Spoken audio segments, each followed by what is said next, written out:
Welcome to A Little Bit Radical, a business podcast from Standing on Giants. I'm Rob, your host. Join me as I meet people and organisations who are doing things differently, challenging the status quo and, yes, might just be a little bit radical.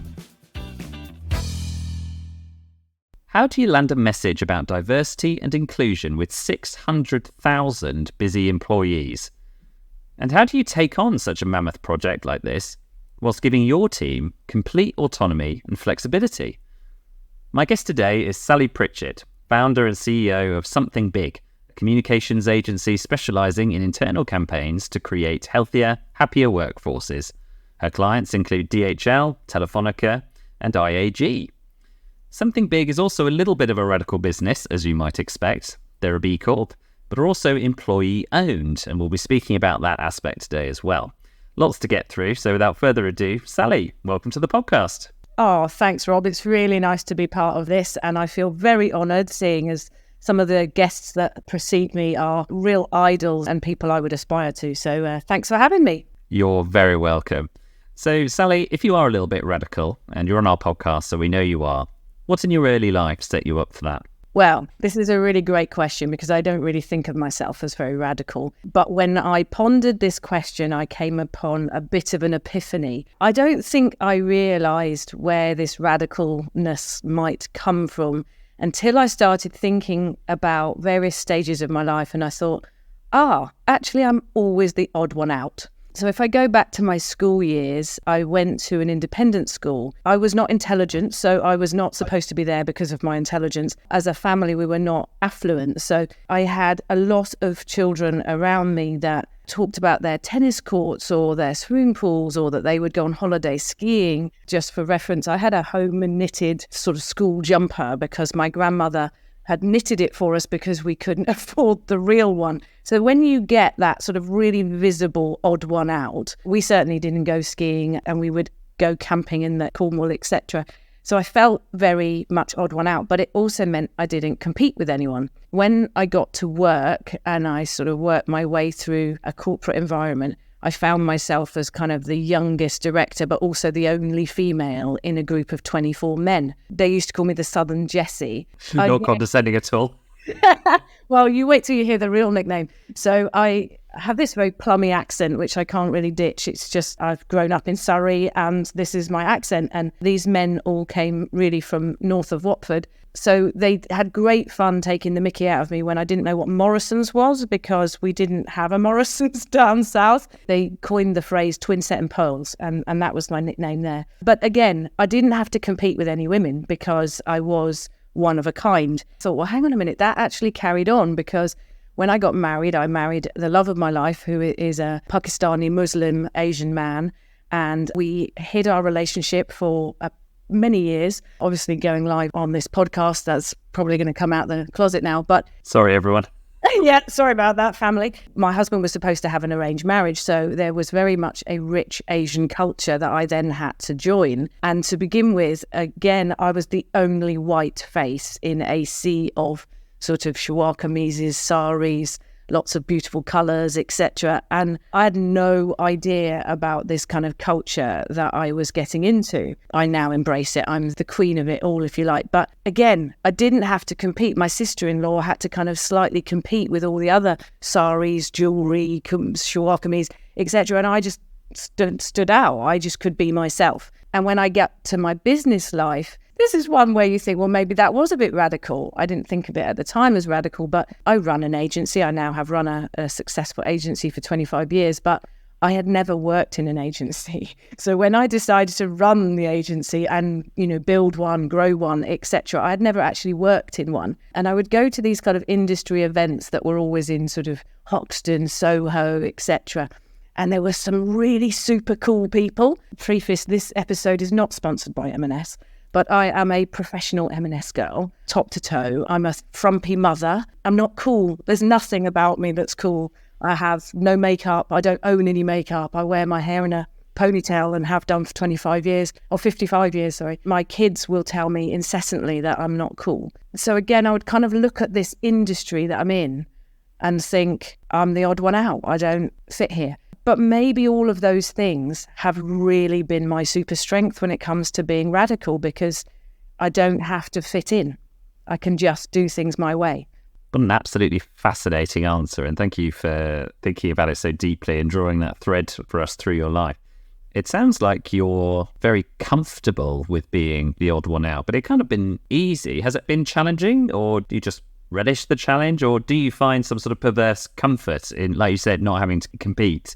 Is that actually your comfort zone? I'm going to be really honest and say no. I think one of the questions you about to ask perhaps was about being more radical as I get older. And I think the answer is I hid under a bit of a bush and sort of tried to sort of be quiet, stay under the radar for most of my life. And it's taken until a bit older in life to go, no, actually, hang on a minute. When you've run a business that's gone through recessions, pandemics, Brexits, all sorts of things, and you've still come out the other side, actually, maybe you're doing a few things right.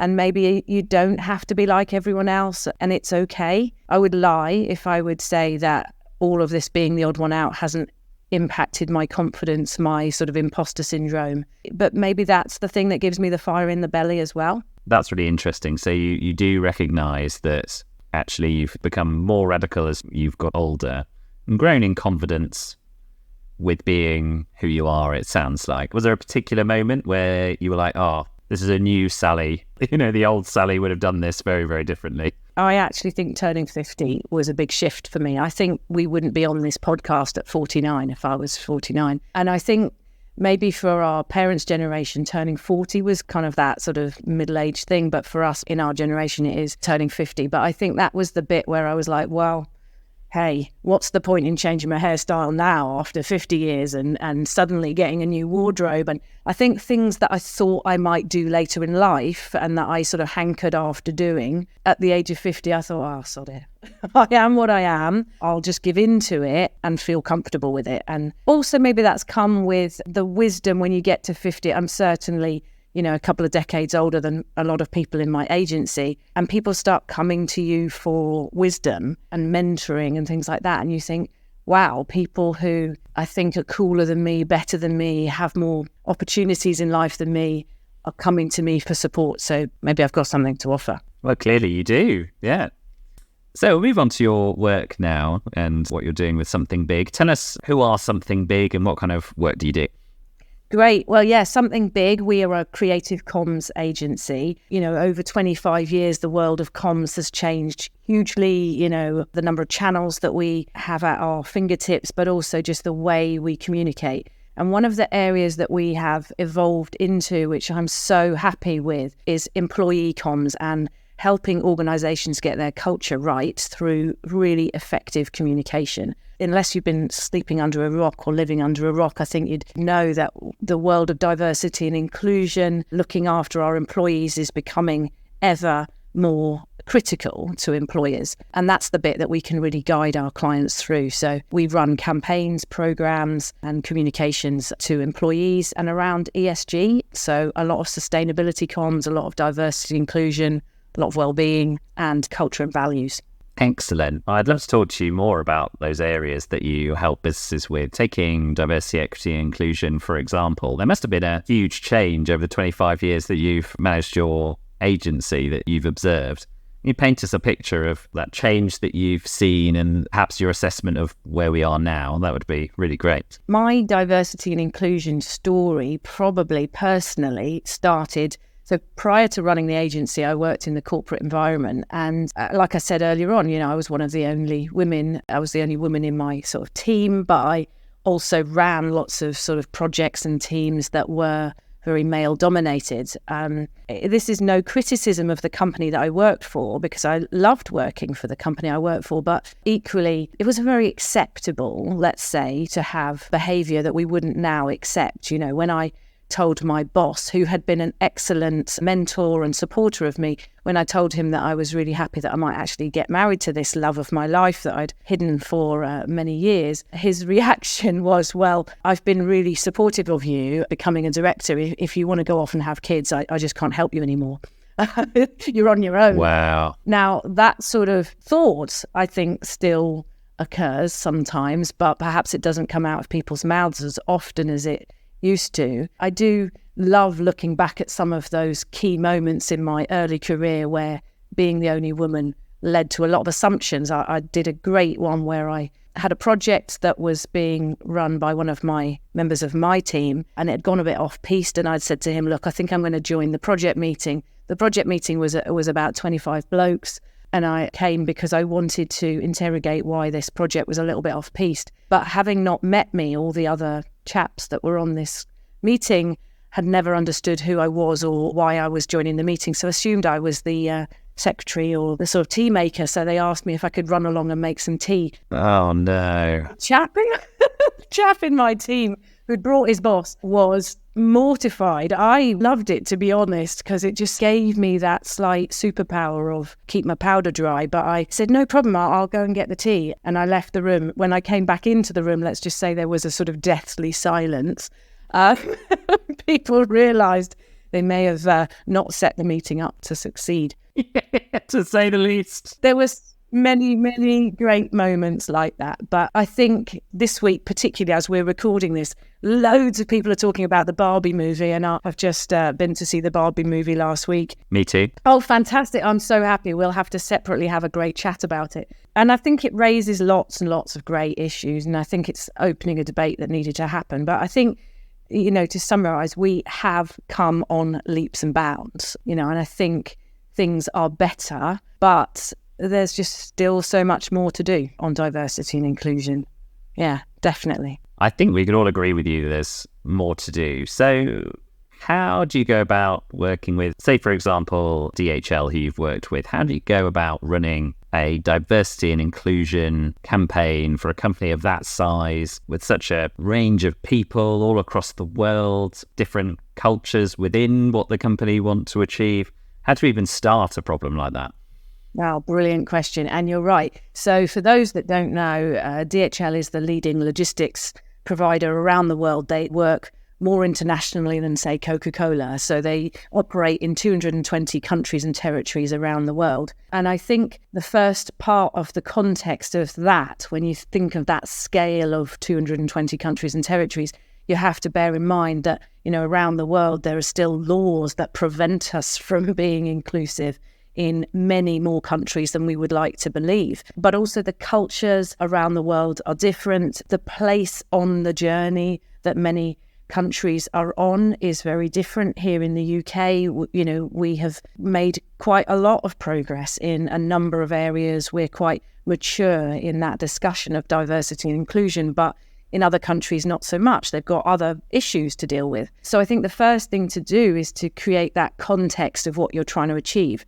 I think the other thing that is critical about the relationship that we have here at Something Big with DHL is that we've worked with DHL for nearly 25 years. They're our founding client, and you don't work with any client for that long if you don't share their values, if you don't understand them as a brand, as an organisation, and you build up a lot of trust in that time based on the work that you do. It's not like we're just contracted. They're not forced to work with us. They work with us based on the quality of our work. So that project that we've run with them didn't happen overnight. It happened essentially over 25 years, if you like. And also, there's some really important to set the commitment. They are ranked as the world's best workplace, and that's ranked on the Great Place to Work platform. And now, to be the world's best workplace, you have got to put in years of commitment towards investing in your people. And I credit that they have and that they do, and that we've been a major part of that journey as well. And all of the work that we've done, all sorts of things have been part of that. I don't think it's an overnight thing, is my answer. It's a relationship that happens over years. It's an investment in your people. It's a belief that it's the right thing to do. It's not a quick, we've run this campaign, let's just tick the box and go on to the next thing. Yeah, I think there's just masses involved in it.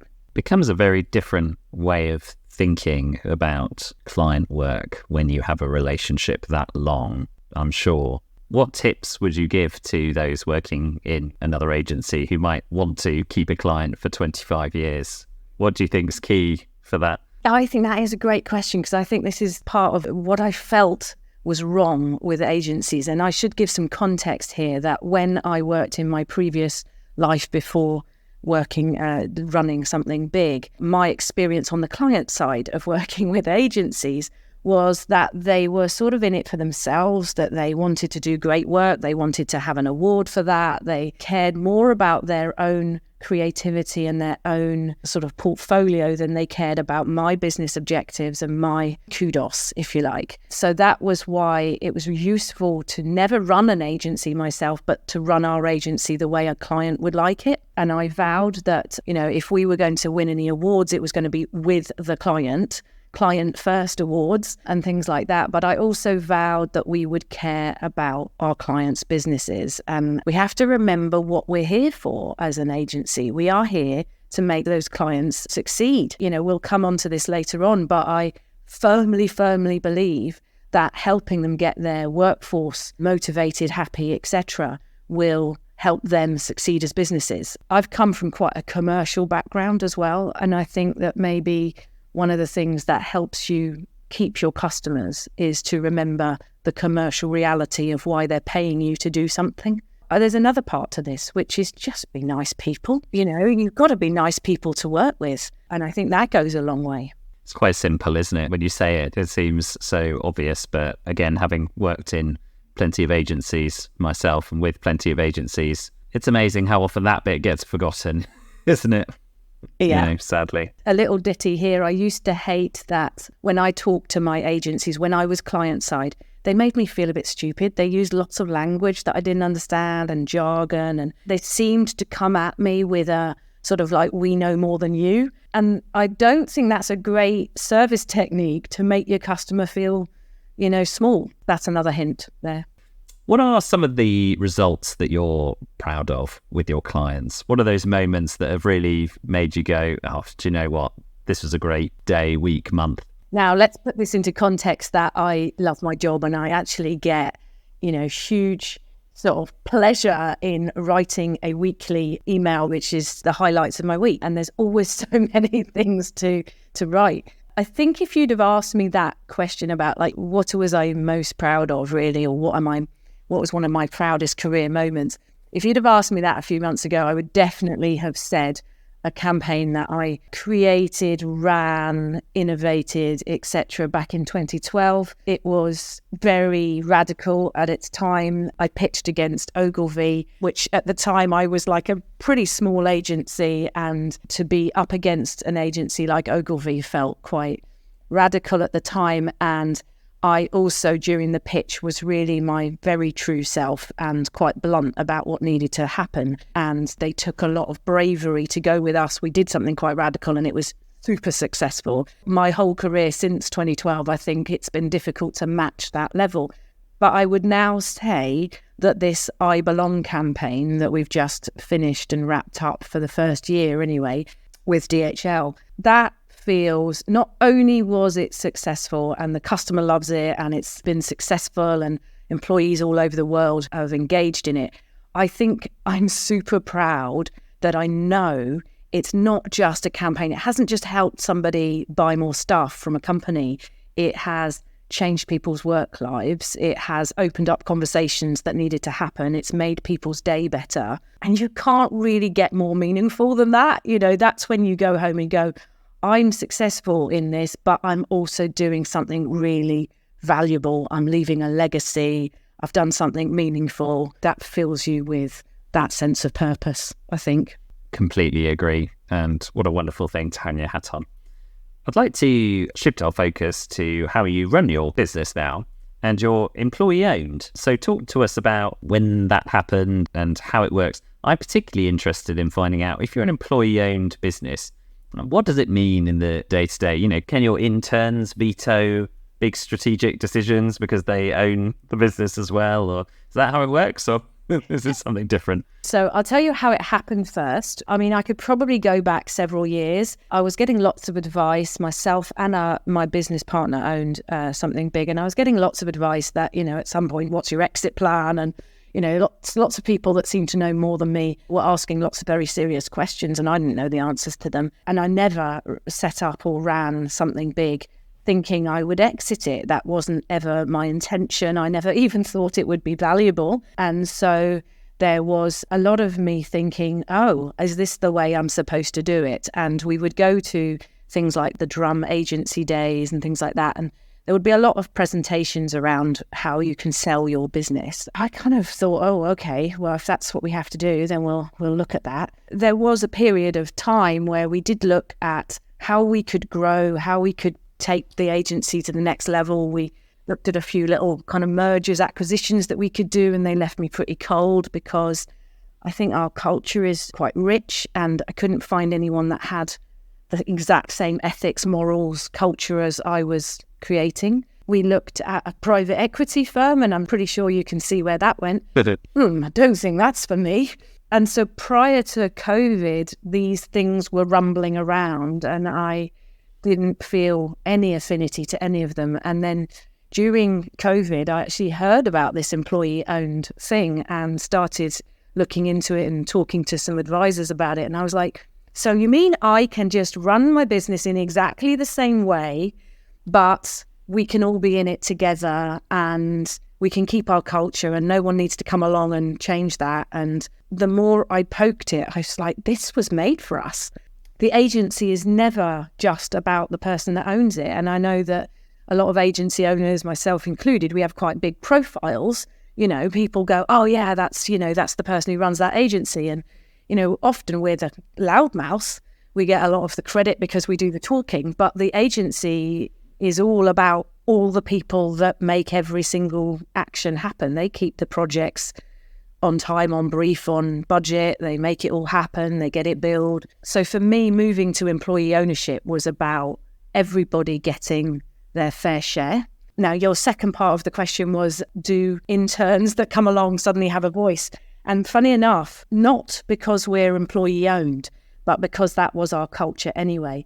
As far as I'm concerned, everyone in our organisation has a voice, because the best ideas are not going to come from me. They're going to come from the people who are on the front line doing the work. So we have a lot of different ways that we give voice to everybody. One of the awards we did win recently that I was really proud of actually was Best Culture of Psychological Safety. Fantastic. Yeah, that was a pretty good one, because that's not something you do overnight. That's something that takes, layers and layers and layers of behaviour to build up. Yeah, I think we give voice to everyone. I think one of the best things about employee ownership is the idea that if you're an individual member of staff, there's no fat cat person getting a bonus somewhere that is for all your work.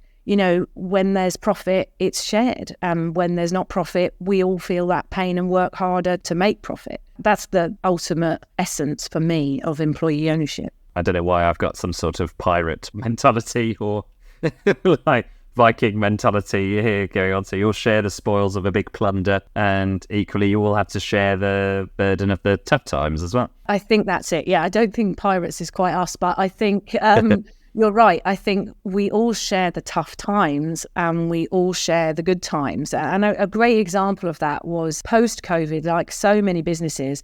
Obviously, we scaled down during COVID, but when we bounced back, I said we sort of felt like we were catapulted back because we got really busy really quickly and we couldn't keep up with recruitment. So there was half a year, 6 months of the time, where we made more profit than we anticipated because we didn't have the staff. Now, that meant that all of our staff had to work harder than they would have done. So we gave bigger bonuses during that point and said, listen, these bonuses are to, refund you for some of that life that you've just missed, but we don't want to give you this big bonus again next time because we want to recruit so that you can get your lives back. And I think that's the kind of honesty of conversation you can have when you're employee owned.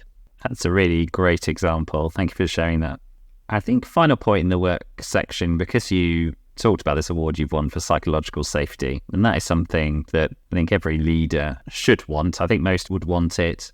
How do you go about creating psychological safety with your teams? Yeah, so beginner's guide to that. I mean, that is leadership. That is, and I'm not ringing my own bell here, but it starts at the top. There's absolutely no doubt about that. There's a sort of management guru guy called Patrick Lencioni that a lot of people will probably know about, but he talks about the dysfunctions of a team. And he says, like, the first dysfunction of a team is the absence of trust. And his view on how you combat that is that as a leader, you go first. And I think if you ponder on that for a moment, that's really the trick with psychological safety, because if we're going to be vulnerable as leaders, so for example, let's just talk about mental health for a moment. The way to get psychological safety through our organisation to ditch the stigma of talking about mental health was for me to go first, for me to say, hey, look, I have days where I don't feel like I can, do this. And I have days where I'm worried, and I have,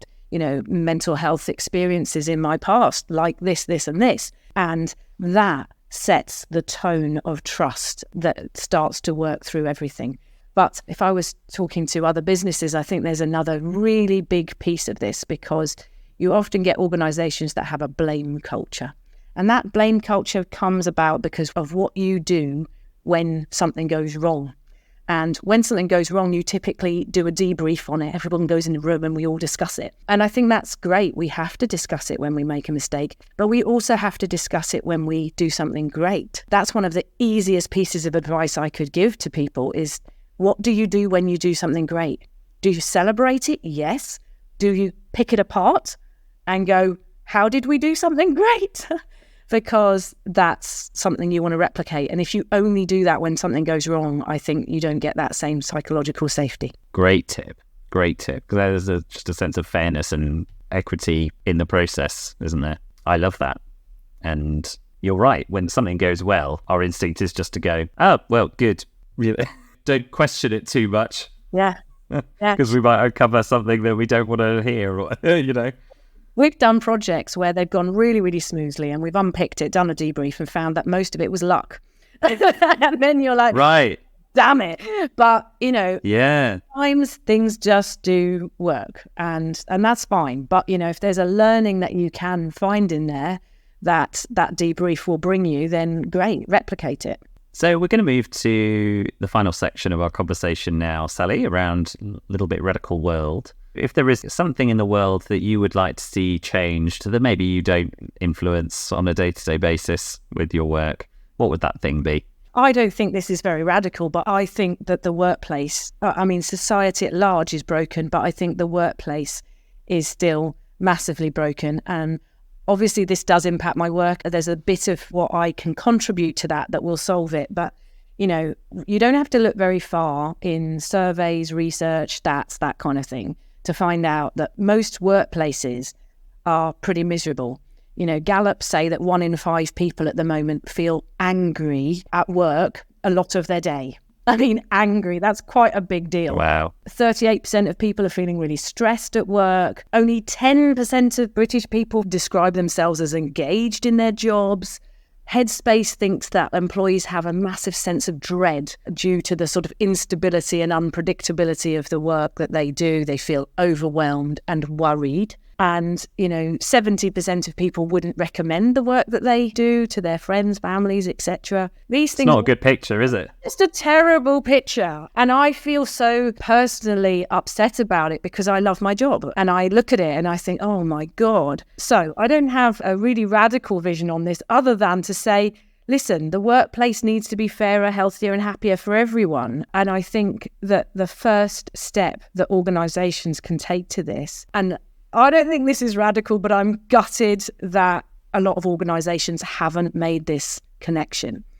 We still talk an awful lot about customers first. And that concept for me is so broken, because if you don't put your people first, you don't look after your customers. And if you think about those people we've just talked about who are angry, stressed, dread their work, aren't engaged, what kind of service are they giving you? So we've all experienced service when someone's switched out, they're disengaged, they've got one foot out the door, or they're angry, or they hate their job. And we know what that service feels like. So I just want organisations to take that people first step, which is, if I look after my workforce, if I invest in it, if I care for them, if I genuinely want to give them a good experience, then they're going to look after my customers, and that is going to make us money. That doesn't sound very radical, does it?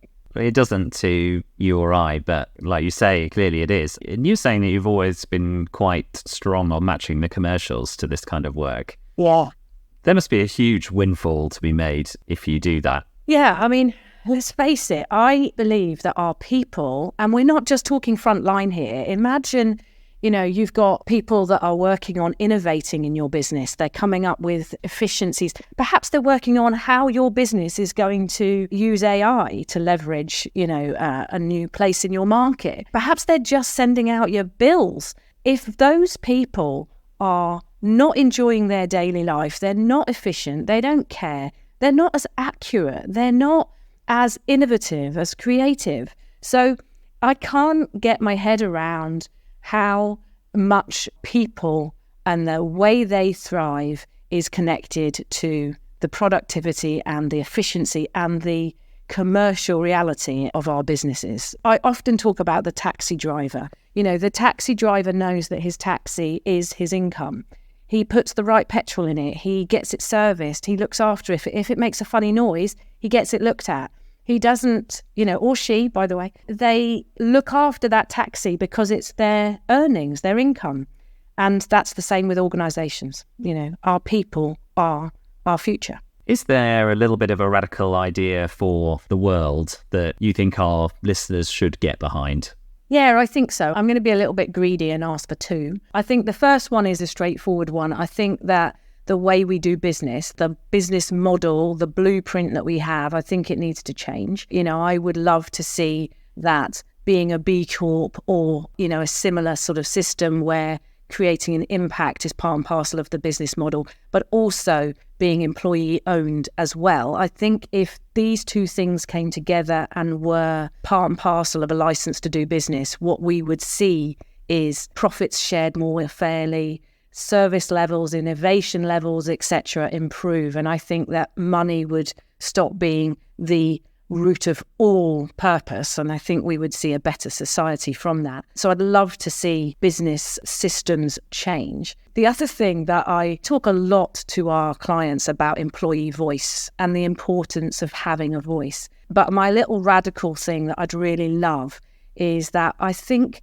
we should get more citizen voice. I think we're in an environment where we can actually have way more opportunities to speak up. I really pride myself, and I know this is going to sound odd to some of your listeners, that I'm not an activist. I do not want to go on a march or a protest. I do not want to see people throwing tomato soup on paintings, etc. What I want us to have is more access to voice. Writing to your MP or voting once every 4 years is not enough. This is where I think standing on giants could come in, because you guys are, excellent innovators around making a community to come together, to solve problems, to talk to each other.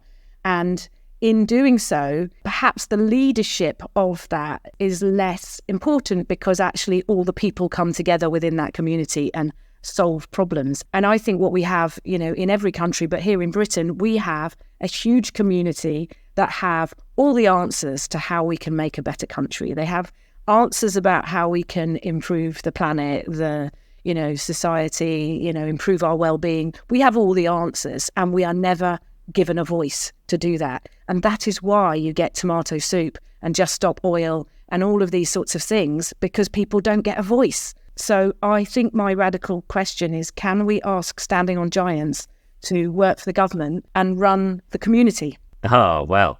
Are you in? You'll get me signing up for that one, Sally, although I don't think talking about feeling dread when you come to work, the idea of navigating a government department's procurement process fills me with dread. But it's interesting, we have dipped our toe into working with some local government organisations, and we come up against a problem that we sometimes have with businesses as well, where they think in a very transactional way. They have a remit to hear the voice of the citizen when they're doing something like regenerating a town centre or something like that. So they're happy to put a mechanism in place to gather the data, but they're less willing to actually listen, is the sad reality. So they end up implementing these platforms that are very, as I say, kind of transactional. So They put out a question, you get to write your answer and it gets sent back to them, survey basically. They're less inclined to set up a community where it can actually be managed and you can have dialogue and you can connect people in the community together to help solve the problems, as you were saying. That aside, I'm signed up, obviously, for your idea for Standing in Giants to start embedding communities across the whole of the country. That would be fantastic. I think the idea that we vote once every 4 years and we can write a letter to our MPs or whatever, I mean, this is a model that suggests we don't have the technology to actually have voice. And I think what you've just said about not listening, I think that's absolutely critical. There are loads and loads and loads of organisations out there that say, oh, we do great things with our staff. We do an employee opinion survey. Yeah, but you don't do much about it. You don't listen to it. I think a world where we listen to each other and collaborate is what I would call radical kindness. Radical kindness. Well, that's a great point to leave it, I think, Sally. So we're on to the last question, which is always the same, which is there's someone listening to this conversation who has a little bit of a radical idea for themselves. Maybe they're a pre-50 Sally thinking, something needs to change, but they don't know where to start. What advice would you give them? Well, I've been lucky, I suppose, to think that I always was the odd one out and maybe I didn't have to compete with others. But if I changed my life and said, no, maybe I was not always the odd one out, I would say to other people, actually look around yourself. Do you need to compete? Do you need to fit in? Do you need to be like everyone else? Just because everything else looks like it's going in one direction does not mean you're right or they're right. So you're wrong or they're right, etc. So I think if you feel in your gut that you want to do something your way, but you're worried that everyone else is doing it differently, just ignore them. They're probably getting it all wrong anyway. And if you feel that you need to do it this way, do it this way. Excellent. Or at least give it a try. Yeah. Awesome. Thank you very much, Sally, for speaking to us today. Brilliant conversation. And I'm sure we'll be speaking again soon. Thank you for listening to this podcast. If you enjoyed it, please follow us on your podcast platform. If you'd like to appear on A Little Bit Radical or have an idea of someone we should speak to, please email podcast@standingongiants.com or get in touch with me on LinkedIn. You can search Rob Fawkes or search Standing on Giants and you'll find me there. Thank you very much and speak to you next time.